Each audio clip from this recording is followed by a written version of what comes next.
New on the night team, from building barges for decades to restaurants, park spaces, coffee shops, and condo living with river views. That's how the old Jeffboat property would be transformed right in Jeffersonville. And tonight, for the first time, we got to see the drawings of the plans. They were released.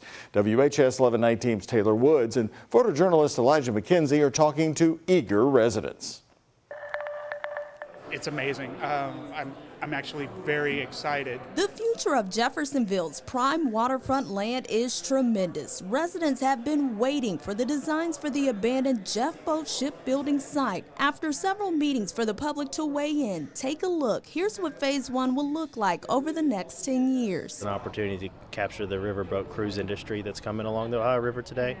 We have an interest in working with them to put landings here on the site to bring those tourists into the community. American Commercial Barge Lines owns the land. This $930 million investment will bring more residential, office space, restaurants, and a full-service marina. Dylan Fisher, Vice President of Real Estate at the Wheatley Group, says unless you worked at Jeffboat, you've been on the other side of the fence. And so when that fence finally comes down and there's a development over there, it's going to be pretty impactful for the residents that either had parents or grandparents that may have worked there. For the first time, 80 acres of Jeffersonville's waterfront would be open to the public. Phase 1 of the project is worth $530 million and will bring over 3,000 jobs. ACBL is doing everything they can to connect folks to their property while preserving the history of Jeffboat. But I'm just so excited that something that meant so much to our city and really to our country at such a critical time in our nation's history is now going to be able to continue in such an amazing role for our city. Chris Howard went to Jeffersonville High School and has now been back for 10 years. He's excited for the city's continued growth to bring more people and attractions to the area. This was kind of the place that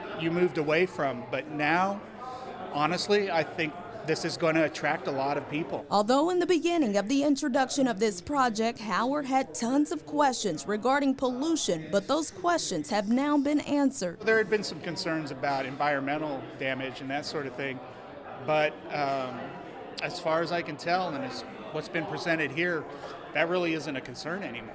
He and so many others are happy for the livelihood of Jeffersonville returning to its Ohio River roots. In Jeffersonville, Taylor Woods, WHAS 11 Night Team on your side. And what a history. The site on the Ohio River has been a shipyard since 1834. First, it was called Howard Shipyard. Jeffboat, as we know it, opened in 1938. During its operation, the shipyard was one of Jeffersonville's largest employers. Jeffboat operated until 2018, launching its final barge on April 23rd that year. The land has been sitting empty ever since then.